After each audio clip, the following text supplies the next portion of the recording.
On Pokemon Day this year, we were sure to get some good announcements on upcoming games and projects in the works from the Pokemon Company. Many predictions as to what we would get were thrown around. One of the bigger predictions was without a doubt a new Pokemon Legends game set to serve as a sequel or successor to Pokemon Legends Arceus. There was a lot of speculation of it being set in the Johto region or Unova, but to get Pokemon Legends Z to A Legends game set in the Kalos region was a major surprise to many fans and came completely out of left field, and I'm all for it. Given that it has not been that long since the announcement of Pokemon Legends Z to A, we don't have a lot of details to work with. Nonetheless, I would like to talk about what the trailer confirmed and my thoughts on it before getting into prediction territory. For a launch date, we get the general window of the entire year 2025. I'm pleased to know this, as it seems like Game Freak will be taking their time and likely won't be delivering an undercooked experience given the time window.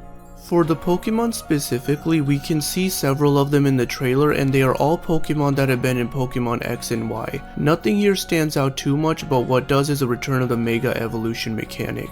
Introduced in Pokemon X and Y, the Mega Evolution is a battle mechanic that has trainers evolve their Pokemon mid-battle and was a game changer in the meta. It sadly never got used again in mainline games, as it was replaced with other battle mechanics such as Z-moves, Dynamax, and Terrestals. Out of all the battle mechanics, Mega Evolution by far is my favorite, and I believe a lot of fans are on the same boat, so this is something that we can all be very excited about. Lastly, the game will be set entirely within Lumiose City. Initially, I was disappointed with this bit of news, but as I've thought about it more, that may just work in favor of the game.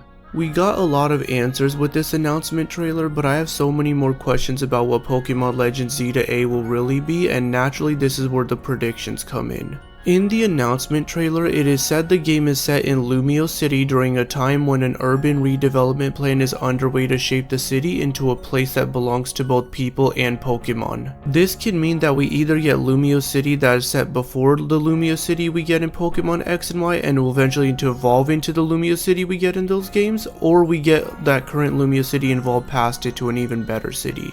I believe it is the former. There are a number of reasons I think the setting will involve Lumiose City from the past. For one, Pokemon Legends Arceus was set in a past version of Sinnoh known as Hisui. Now of course they could just be switching things up this time around, but in the trailer itself there is a blueprint that strongly resembles the current version of Lumiose City we have. Either way, it will be interesting to see what they do here. Given the title of the game Pokemon Legends Z to A, it kinda resembles the name of a character who had some involvement in the story of Pokemon X and Y, AZ. AZ's story was never fully fleshed out in the main game, so I can see us getting a bit more of that here. More importantly, AZ was known to be alive 3,000 years before the events of Pokemon X and Y, which, given that the game will likely be set in the past, further supports this prediction. Although Pokemon Legends Arceus was set in the past, the game still had new Pokemon. Not including Hisuian forms, we got 6 new Pokemon in total that evolved from already existing Pokemon in Pokemon Legends Arceus. I think likewise we will get a few new Pokemon built off of already existing Pokemon in Z to A as well. Along with these new Pokemon, I think we will also get new Mega Evolutions. Given the prominence of Mega Evolutions in the Kalos region as a whole and how it was shown in the trailer, it can be said that Mega Evolutions will have a lot of prominence in Z to A, but a key to that prominence is going to be new Mega Evolutions. This might be more on the wish list side of things rather than predictions, but come on, there are so many existing Pokemon that would serve as excellent candidates for a Mega Evolution. When looking at the logo or symbol for Z to A, it's an easy prediction to imagine Zygarde having a lot of presence in the game. It's quite fitting actually, given that we never got a Pokemon Z version.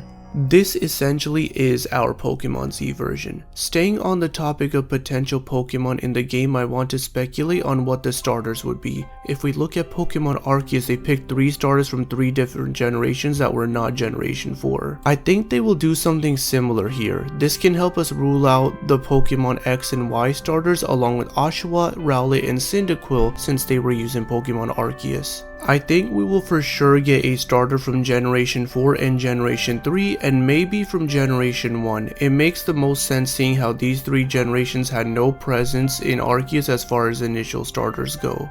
Now, I mentioned how I was initially disappointed with the fact that Pokemon Legends Z-A will be set entirely within Lumio City, but I'm not so sure if that will be such a bad thing, and that ties in with my next prediction. It may be obvious, but the game will be small but very dense. In Pokemon Legends Arceus, we got 5 separate areas to explore the wild and Jubilife Village. The areas were good overall, but quite barren and empty. I can see Lumio City being split up into multiple districts, but even then it will be considerably smaller than the overall size of Pokemon Legends Arceus, and if that means we get a densely packed game full of things to do with a living, breathing, and vibrant town, then I am all for it. Sometimes less is more, and this might just be the case here. My final prediction is honestly the one that I kind of hope that I am wrong about, as what made Pokemon Arceus so fun was the catching aspect of the game. It is the prediction that Pokemon Legends Z-A will likely emphasize battles over catching Pokemon. I know we are not getting the same Lumio City that we get in Pokemon X and Y, but nonetheless it is a city, meaning that it is a human inhabited area, and this implies there won't be much going on, if anything, in terms of area for wild Pokemon. Combine this with the little footage we get in the trailer where we don't see much Pokemon catching but a lot of battling, along with the emphasis of Mega Evolutions, and it can be asserted that battles will take the main focus of Pokemon Legends Z-A, not catching. Again, I cannot stress enough how much my friends and I enjoyed the catching aspect of Legends Arceus. It's one of the few games where I actually completed the Pokédex. With predictions out of the way, I would like to extensively talk about what I want out of Pokemon Legends Z-A and my general hopes for the game. The biggest thing I'm hoping for ties in with the prediction that I have of Pokemon Legends Z-A being more about battles rather than catching. I will briefly touch on it now, but what I liked most about Arceus was the catching aspect of the game and a lot of other smaller features that wouldn't have been possible if the game didn't focus so much on catching. So the idea of throwing all of that away to focus more on battles sounds backwards. A lot of the reasons behind the success of Pokemon Legends Arceus is because the game is a big departure from the formulaic games that we have been getting for nearly 3 decades. Combine this with the excellent catching aspect of the game and it is clear as to why I think this would be a big mistake on the part of Game Freak. Most if not all of the other items on my wishlist depend on the game focusing on the catching aspect, so I'm really crossing my fingers here. Either way, we will just have to wait and see. That may be the biggest thing I'm hoping for in Pokemon Legends Z-A, but there are many other things that Pokemon Legends Arceus did well that I would like to see. Most of these features are pretty self-explanatory, but some might require a unique spin on them in this next adventure. I really like that completing the Pokédex never involved trading or events and simply required you to just play through the game. This is a series first and assisted me in playing Pokemon the way I usually like to play, in the form of a solo adventure. On top of this, there is great incentive in completing the Pokédex as well. In the Pokédex, each Pokemon entry has research tasks corresponding to the research level. Completing the Pokédex involves getting that research level to 10 for each Pokemon. Upon achieving a 10 research level for a given Pokemon, the shiny rate reduces from 1 in 4096 to 1 in 2048 for that Pokemon. Similar to other entries in Pokemon, you get a shiny charm for completing the Pokédex. However, this time around that goes beyond just catching and means having a 10 research level on every single Pokemon. There is a lot to unravel here in terms of explaining why I like this so much, but in general this is a lot of good content and a great spin on completing the Pokédex instead of the straightforward method of just catching or obtaining a Pokemon. Even then, obtaining some Pokemon is not all that straightforward and requires completing a specific quest. A good example of this is the quest to find all the wisps in the wild. This research aspect of Pokemon being tied to quests ties into the setting of the game really well when you consider that there is little civilization in Hisui but a lot of wilderness. Aside from Jubilife Village, there are only small encampments and people don't really go into the wild much. This means as a trainer you really are exploring the world as a pioneer and truly researching these Pokemon to an in-depth level. I honestly believe this was executed perfectly in Pokemon Legends Arceus, and I think that it should make its way to Pokemon Legends Z-A in the exact same way with no changes. As I've mentioned the shiny charm and higher shiny rates, this naturally segues into how I believe Pokemon Z-A should also do their shiny hunting similar to Pokemon Arceus. Mass outbreaks as well as the massive mass outbreaks are fairly straightforward in their implementation, as one involves an outbreak of just one Pokemon species and the other involves several mass outbreaks, with each outbreak being a unique species, and I don't think it could get much better than that. As they say, if it ain't broke, don't fix it. Some other notable features I liked in Pokemon Arceus that I would like to see in Pokemon Zeta A are NPCs resembling characters from previous games as if they are ancestors of characters from Pokemon X and Y. Post-release updates that add new questlines and maybe even new Pokemon, similar to the Daybreak update Pokemon Arceus got a month after launch, the inclusion of alpha Pokemon, custom outfits, custom hairstyles, and a spin on the space-time distortions we get in Pokemon Arceus. It doesn't make sense for them to be space-time distortion fields, as that ties in with Palkia, Dialga, and the overall lore of the Hisui region, so I'd like it if they did something like this but instead tied it to the lore of the Kalos region. Pokemon Legends Arceus may have done some things well, but there are a lot of ideas and features I wasn't really the biggest fan of that I would like to see either improved or discarded in Pokemon Legends Zeta A. Let's get the obvious one out of the way, the visuals. Pokemon Legends Arceus looked really rough and as if it was made by some small indie studio putting out a game in early access mode.